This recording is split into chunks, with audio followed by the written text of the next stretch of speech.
Che, ¿qué onda? ¿Todo bien? ¿Listos para meternos de lleno en el mundo del derecho de familia?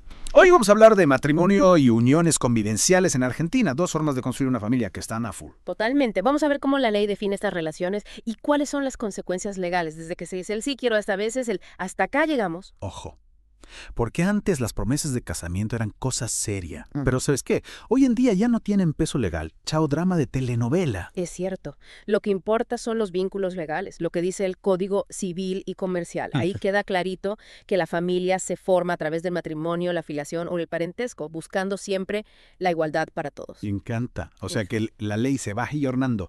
Y hablando de matrimonio, ¿por dónde arrancamos? Mire, primero lo primero. El matrimonio en Argentina es la unión legal de dos personas, sin importar su género, para formar una familia y compartir un proyecto de vida. Y ojo, que acá se habla de cooperación, convivencia y hasta de fidelidad. Todo un combo. Suena lindo, pero contame. ¿Cualquiera se puede casar así nomás o hay que cumplir con ciertos requisitos? Obvio que hay requisitos. Para que un matrimonio sea válido, la ley es clarita. Primero, ambos tienen que ser mayores de edad, o sea, tener 18 pirulos como mínimo. Lógico, algo más. También es clave que den su consentimiento libre e informado. Nada de presiones, engaños o confusiones. Imagínate casarte con alguien pensando que es Luis Miguel y después te das cuenta que no. Ufa, qué bajón. Hay otros motivos que impidan el casorio. Sí, varios. No puedes estar casado con dos personas a la vez, eso sería poligamia, y acá no se permite. Tampoco se pueden casar familiares cercanos como hermanos o padres e hijos. Y obvio, hay que tener la cabeza en su lugar, o sea, capacidad mental para entender el compromiso. Claro, todo recontralógico. Entonces, si ya tenemos a la parejita lista con todos los requisitos cumplidos, ¿cómo se hace el trámite legal? Al registro civil. Ahí se celebra la ceremonia, con un oficial que labra el acta de matrimonio. Y ojo, que no pueden ir solos, necesitan testigos. Si la boda es en la oficina de registro, con 2 alcanza. Pero si es en otro lugar, tienen que ser 4.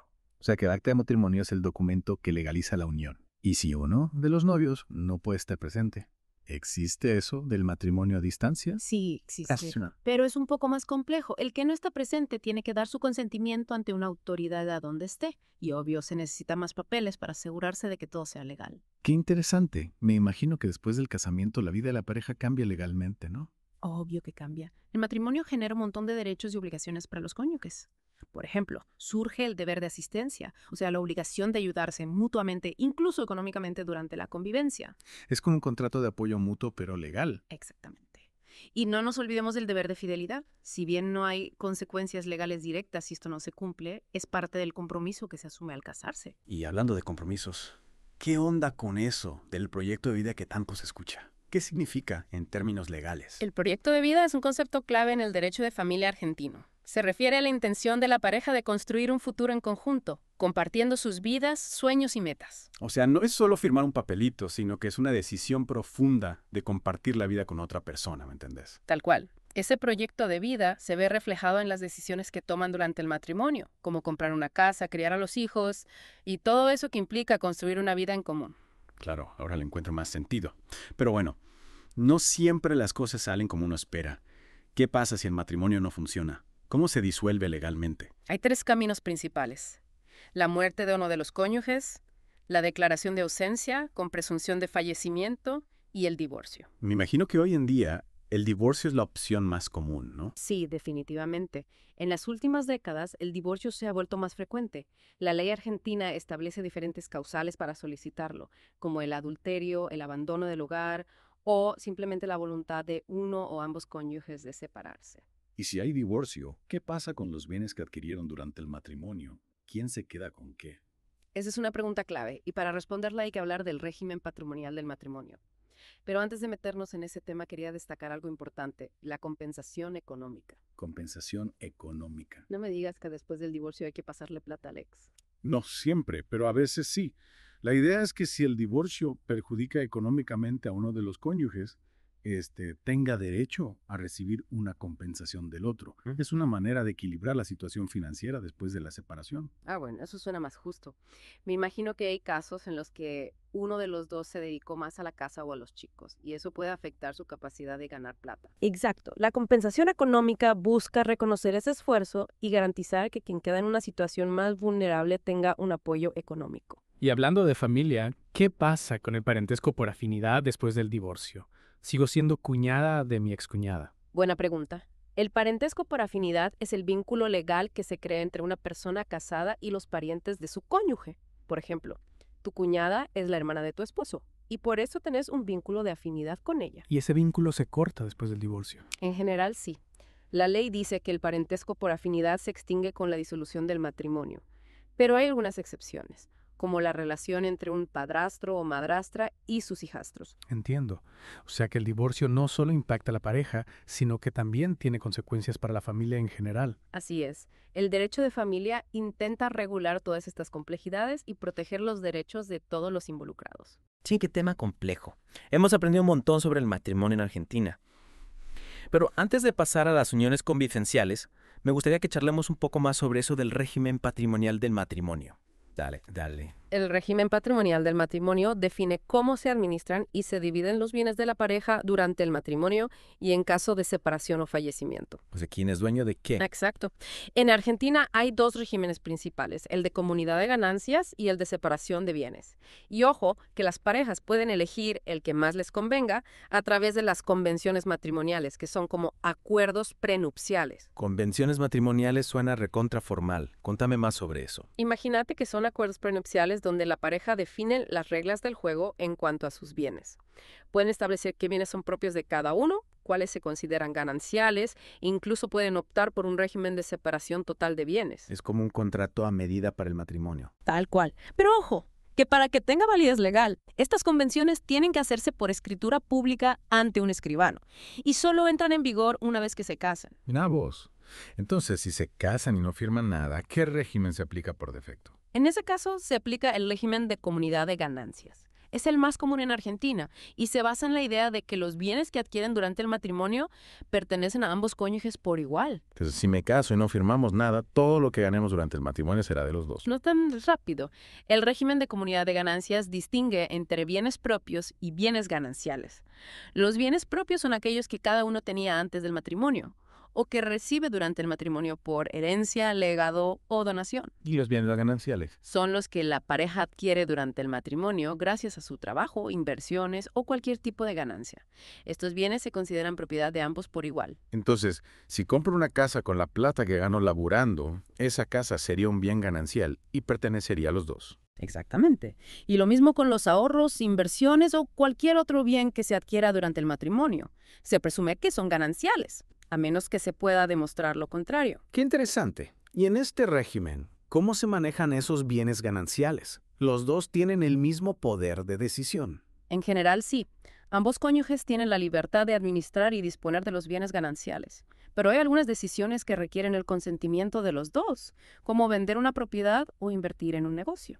Es lógico que para las decisiones importantes que afectan al patrimonio de ambos, se necesite un acuerdo mutuo. Claro, el régimen de comunidad de ganancias busca proteger los intereses de los dos y evitar que uno disponga de los bienes sin el consentimiento del otro. Y hablando de plata, ¿cómo se manejan las deudas en este régimen? Cada uno responde por sus deudas personales, con sus propios bienes y con los bienes gananciales. O sea, si uno de los dos se endeuda, el otro no está obligado a responder con sus bienes propios, pero sí con su parte de los bienes gananciales. Menos mal. No me gustaría ser responsable de las deudas de mi pareja. Tranquila. Pero, ojo, hay algunas excepciones. Por ejemplo, si uno de los dos contrae una deuda para cubrir las necesidades del hogar o de los hijos, ambos son responsables solidariamente. Solidariamente. ¿Qué significa eso? Significa que el que prestó la plata puede exigir el pago a cualquiera de los dos sin importar quién la pidió. En este caso, el que pagó la deuda puede después reclamarle al otro su parte. Ojo, hay que tener cuidado con las deudas, incluso si son gastos del hogar. Exactamente. Es importante que ambos estén informados y de acuerdo con las decisiones financieras que toman durante el matrimonio. ¿Y si se divorcian? ¿Cómo se dividen los bienes gananciales? En caso de divorcio, separación de bienes o muerte de uno de los cónyuges, se produce la liquidación de la comunidad.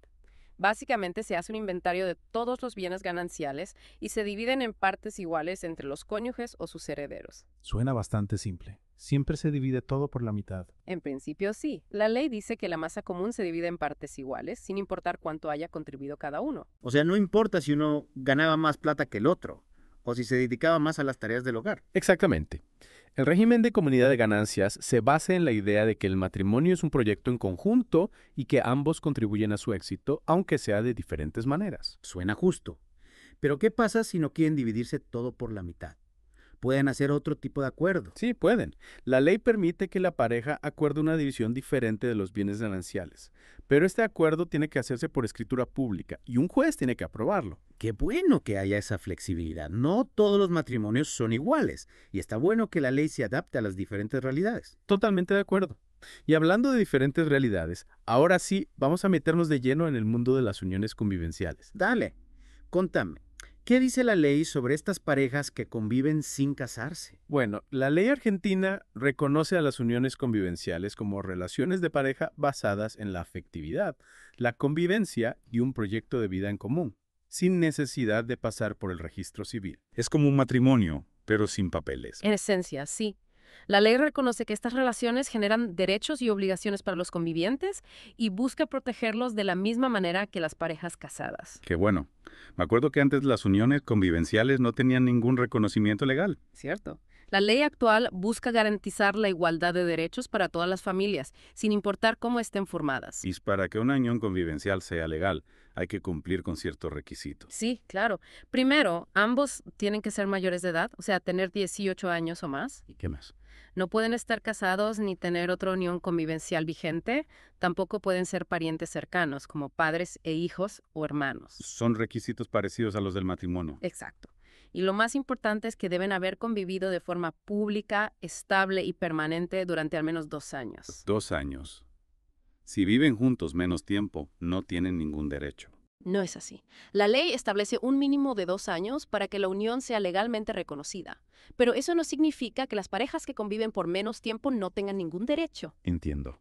Y si cumplen con todos los requisitos, ¿qué tienen que hacer para que su unión sea legal? Tienen que registrar su unión convivencial en el registro civil que les corresponda según su domicilio. Es un trámite bastante sencillo, solo hay que presentar algunos documentos.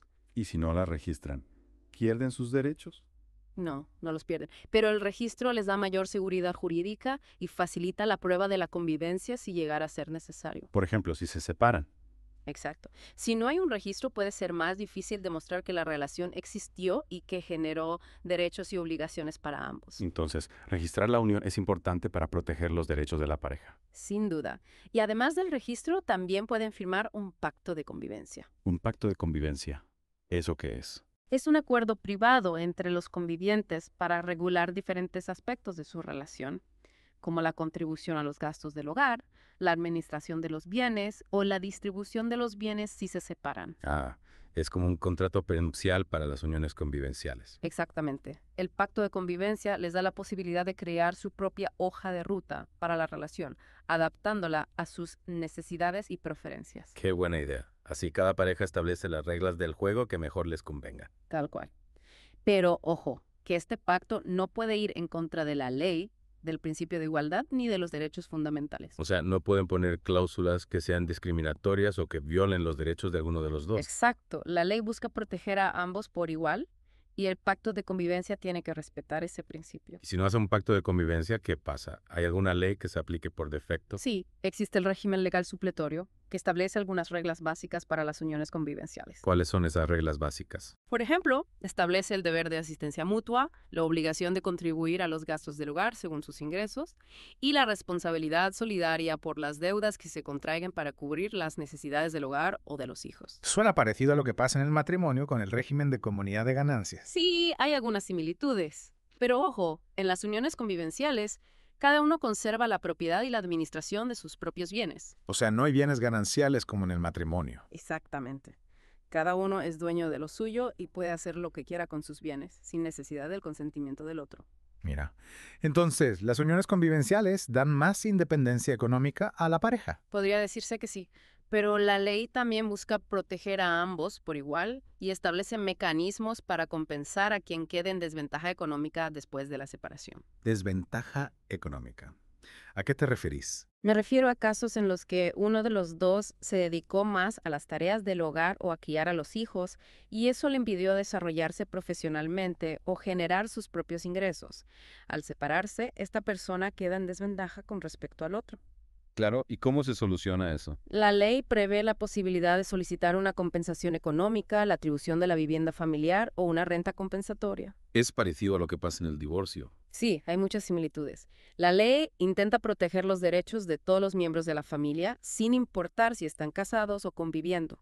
Y hablando de separación, ¿qué puede provocar el fin de una unión convivencial? Las causas son muy similares a las del matrimonio.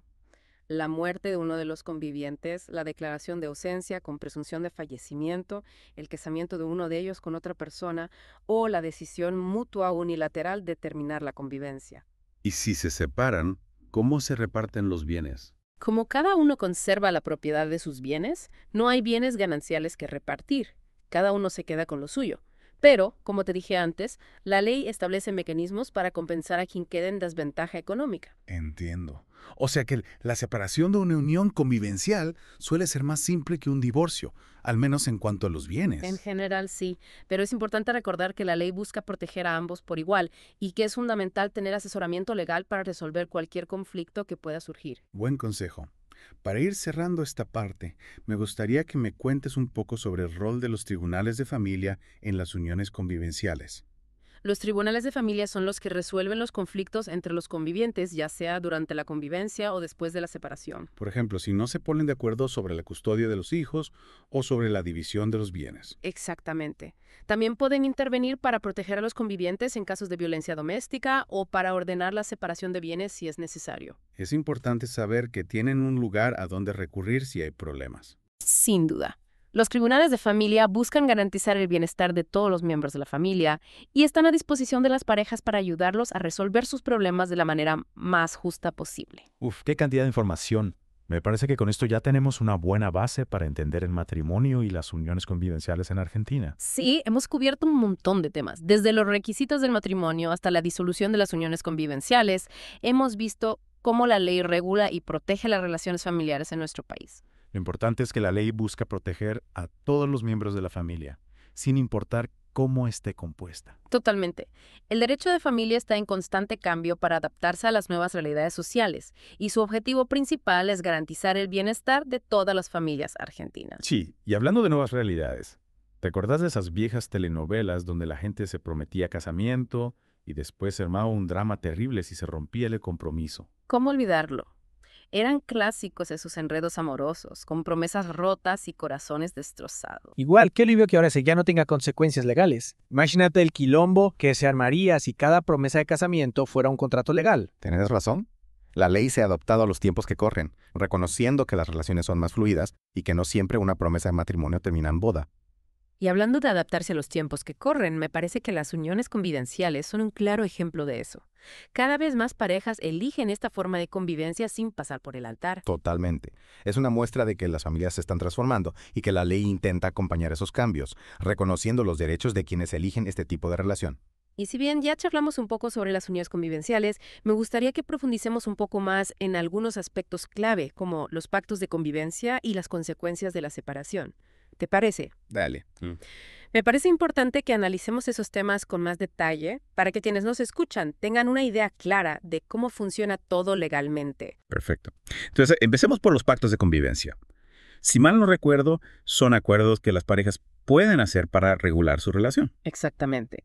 Es como un contrato a medida que les permite establecer las reglas del juego en cuanto a la convivencia, la administración de los bienes, la contribución a los gastos y otros temas importantes. Es una buena herramienta para evitar malentendidos y conflictos en el futuro, ¿no? Sin duda. Al plasmar por escrito sus acuerdos, las parejas pueden prevenir problemas y tener mayor seguridad jurídica en caso de que surja alguna diferencia. ¿Y qué tipo de cosas se pueden incluir en un pacto de convivencia? Se puede regular una amplia gama de aspectos. Por ejemplo, pueden definir cómo se van a distribuir los gastos del hogar, quién se va a hacer cargo de qué tareas domésticas, cómo se van a administrar los bienes que adquieran durante la convivencia e incluso qué va a pasar con la vivienda familiar si se separan. Mira vos, es como un manual de instrucciones para la convivencia. Exactamente. Les permite a las parejas diseñar su propio modelo de convivencia adaptándolo a sus necesidades y preferencias. Me parece una idea genial.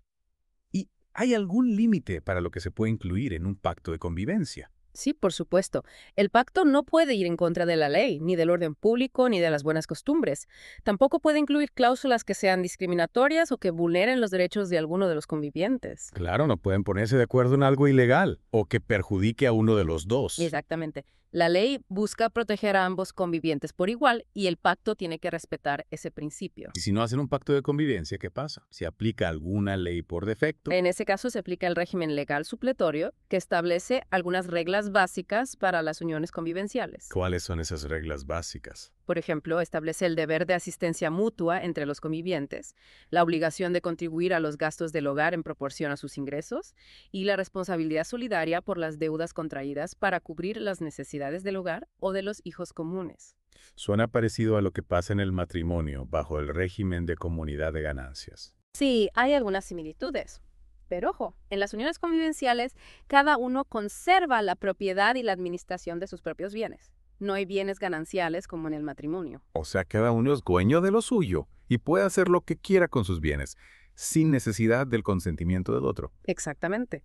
Las uniones convivenciales ofrecen una mayor independencia económica a las parejas. Me parece una buena opción para las parejas que valoran su autonomía financiera. Sí, es una opción que se adapta bien a las parejas que desean mantener sus finanzas separadas o que ya tienen un patrimonio importante antes de iniciar la convivencia. Sin embargo, es importante destacar que la ley busca proteger a ambos convivientes por igual y establece mecanismos para compensar al que quede en desventaja económica después de la separación. Desventaja económica. ¿A qué te referís?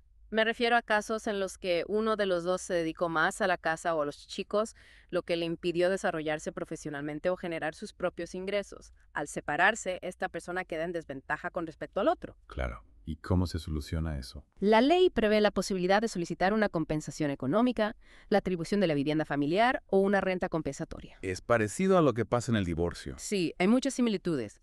La ley intenta proteger los derechos de todos los miembros de la familia, sin importar si están casados o conviviendo. Y hablando de separación, ¿qué puede provocar el fin de una unión convivencial? Las causas son muy similares a las del matrimonio. La muerte de uno de los convivientes, la declaración de ausencia con presunción de fallecimiento, el casamiento de uno de ellos con otra persona o la decisión mutua o unilateral de terminar la convivencia. ¿Y si se separan, cómo se reparten los bienes? Como cada uno conserva la propiedad de sus bienes, no hay bienes gananciales que repartir. Cada uno se queda con lo suyo. Pero, como te dije antes, la ley establece mecanismos para compensar a quien quede en desventaja económica. Entiendo. O sea que la separación de una unión convivencial suele ser más simple que un divorcio, al menos en cuanto a los bienes. En general, sí. Pero es importante recordar que la ley busca proteger a ambos por igual y que es fundamental tener asesoramiento legal para resolver cualquier conflicto que pueda surgir. Buen consejo. Ya que hablamos de la separación, me parece que es un buen momento para hacer una pausa y retomar este tema en la segunda parte de nuestro Deep Dive. ¿Te parece? Vale. Me parece perfecto. Así podemos analizar con más detalle las consecuencias de la separación en las uniones convivenciales y otros temas importantes. Ya. Entonces, nos vemos en la segunda parte para seguir desmenuzando este fascinante mundo del derecho de familia argentino. Hola de nuevo. ¿Se acuerdan que dejamos pendiente el tema de las uniones convivenciales? Bueno, ahora sí, vamos a meternos de lleno en este tipo de relaciones que, como vimos, tienen sus propias reglas del juego. Sí, de acuerdo. Y justo antes de la pausa hablamos de registrar la unión en el registro civil. Dijiste que no es obligatorio, pero que era más seguridad jurídica. ¿Puedes contarnos un poco más sobre eso? Claro. Imagínate que surge un conflicto con tu pareja o con algún tercero y necesitas probar que convivían. Si no hay un registro oficial, la cosa se complica. Entonces es mejor ir al registro civil y hacer el trámite, ¿no? Para evitar problemas en el futuro. Exactamente. Es un trámite sencillo, solo hay que presentar algunos documentos. Y te da la tranquilidad de que tu unión está legalmente reconocida. Buenísimo. Y además del registro, ¿qué otras herramientas legales tienen las parejas que conviven? Me hablaste de algo llamado pacto de convivencia, ¿te acuerdas? Sí, claro. Los pactos de convivencia son una herramienta muy útil para que la pareja establezca sus propias reglas del juego. Es como un contrato, pero a medida adaptado a su relación. ¿Y qué tipo de cosas se pueden incluir en un pacto de convivencia? De todo un poco. Por ejemplo, pueden definir cómo se van a distribuir los gastos del hogar, quién se va a hacer cargo de qué tareas, cómo se van a administrar los bienes que adquieran juntos y qué va a pasar con la vivienda familiar si se separan. Mira vos, es como un manual de instrucciones para la convivencia. Exacto. Les da la posibilidad de diseñar su propio modelo a su medida para evitar conflictos en el futuro. Me parece re importante eso de la vivienda, porque es un tema que genera muchas dudas. ¿Qué pasa si la pareja se separa y no hay un pacto de convivencia? ¿Quién se queda con la casa? Bueno, ahí la ley tiene en cuenta varios factores. Si hay hijos menores de edad o con discapacidad, la prioridad es protegerlos, entonces se suele otorgar la vivienda al conviviente que queda a cargo de ellos. Claro, lo primero son los chicos. ¿Y si no hay hijos? En ese caso, se analiza la necesidad de cada uno. El juez tiene en cuenta la situación económica, la edad, la salud, entre otras cosas, y decide quién se queda con la casa. Entiendo.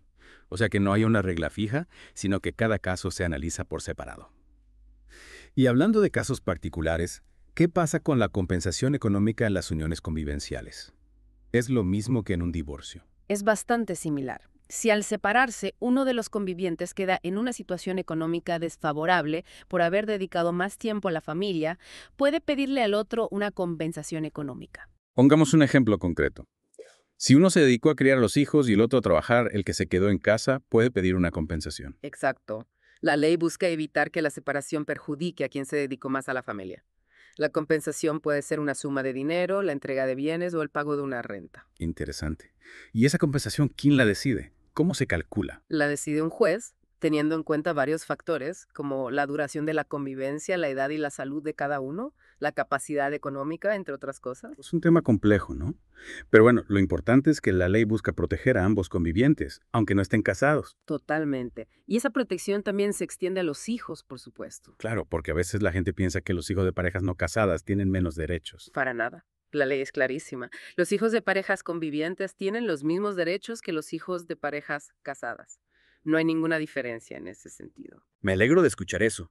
Es fundamental que todos los chicos tengan los mismos derechos sin importar la situación familiar. Y ya que hablamos de derechos, ¿qué pasa si uno de los convivientes fallece? El otro tiene derecho a heredar. Sí, pero ojo, hay que cumplir con ciertos requisitos. Para que pueda heredar, la unión convivencial tiene que haber estado registrada y haber durado por lo menos 3 años. ¿Y por qué existen esos requisitos? Bueno, la ley busca evitar que personas que no tenían una relación real con el fallecido se aprovechen de la situación.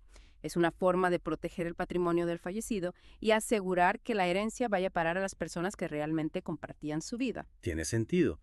Y si se cumplen los requisitos, ¿cuánto le corresponde al conviviente sobreviviente? Depende. Si el fallecido tenía hijos, el conviviente hereda junto con ellos. Si no tenía hijos, hereda todo. Mira vos, o sea que la herencia en las uniones convivenciales también es un tema que hay que analizar con cuidado. Tal cual. Hay que considerar varios factores, como la duración de la convivencia, la existencia de hijos, la voluntad del fallecido, entre otras cosas. Para ir cerrando esta parte, me gustaría que volvamos a los tribunales de familia. Ya sabemos que resuelven conflictos entre convivientes, pero ¿qué otros temas pueden abordar? Muchísimos. Tienen competencia en temas como la atribución de la vivienda familiar, la compensación económica, la custodia de los hijos, el régimen de visitas, los alimentos, la autorización para viajar con los hijos, etc. Prácticamente cualquier problema que surja en una unión convivencial puede ser resuelto por un tribunal de familia. Exactamente. Son el ámbito ideal para la resolución de este tipo de conflictos, tanto para parejas casadas como para convivientes. Me parece importante que la gente sepa que tiene un lugar a donde recurrir si hay problemas. Sin duda. Los tribunales de familia buscan garantizar el bienestar de todos los miembros de la familia y están a disposición de las parejas para ayudarlas a resolver sus problemas de la manera más justa posible. Che, qué interesante todo lo que estamos aprendiendo. Me parece que con esta información, nuestros oyentes van a estar mucho más preparados para navegar el mundo del derecho de familia argentino. Sí, sin dudas. Y ahora que ya analizamos las uniones convivenciales con más detalle, podemos pasar al último tramo de nuestro deep dive y hablar un poco sobre los desafíos y las nuevas tendencias en el derecho de familia. ¿Qué te parece? Dale. Me reinteresa saber qué está pasando en este campo que está en constante cambio. Bueno, ya estamos en la recta final de nuestro deep dive sobre derecho de familia. ¿Qué te parece si charlamos sobre los desafíos y las nuevas tendencias en este campo? Me parece perfecto. El derecho de familia es un área que está en constante cambio, reflejando cómo evoluciona la sociedad. Totalmente. Por ejemplo, el matrimonio igualitario. Antes era impensado y ahora es una realidad. Sí, la legalización del matrimonio igualitario en 2010 fue un antes y un después. Un gran avance en términos de igualdad. Sin dudas. Y las uniones convivenciales también reflejan esos cambios, ¿no? Totalmente. Cada vez más parejas eligen esta forma de convivencia sin casarse. Y esto trae nuevos desafíos para el derecho. por ejemplo? Bueno, por ejemplo, ¿cómo proteger los derechos de los convivientes si se separan, especialmente en cuanto a la vivienda familiar y la compensación económica? Claro, porque las uniones convivenciales no hay bienes gananciales. Exacto. Entonces hay que buscar mecanismos para que ninguno quede en desventaja económica, sobre todo si se dedicó más a la familia. ¿Y qué mecanismos existen? Ya lo mencionamos, la compensación económica, la atribución de la vivienda familiar o una renta compensatoria. O sea que la ley busca proteger a ambos convivientes, estén o no casados. Exactamente. La idea es garantizar la igualdad en las relaciones familiares, sin importar la forma que adopten. Me parece importante eso. Y hablando de justicia, los chicos en las uniones convivenciales tienen los mismos derechos que los hijos de parejas casadas. Por supuesto. La ley no hace ninguna distinción. Tienen derecho a recibir alimentos, a tener una relación con ambos padres, a heredar, etc. Es fundamental que todos los chicos tengan los mismos derechos. Totalmente de acuerdo. El interés superior del niño siempre es la prioridad. Y si uno de los convivientes fallece, el otro puede heredar. Sí, pero con requisitos. La unión tiene que haber estado registrada y haber durado al menos 3 años. ¿Por qué esos requisitos? Para evitar que personas que no tenían una relación real con el fallecido reclamen la herencia. Tiene sentido. Y si se cumplen los requisitos, ¿cuánto le corresponde al conviviente? Depende. Si el fallecido tenía hijos, hereda junto con ellos. Si no, hereda todo.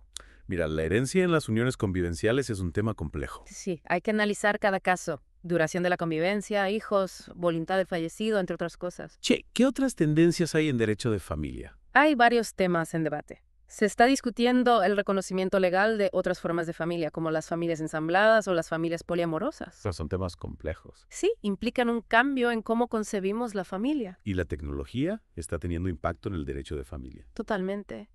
Cada vez hay más divorcios o separaciones que se resuelven de forma virtual, con videoconferencias o plataformas online. Mira, la tecnología también llegó al derecho de familia. Sí, y esto presenta nuevos desafíos.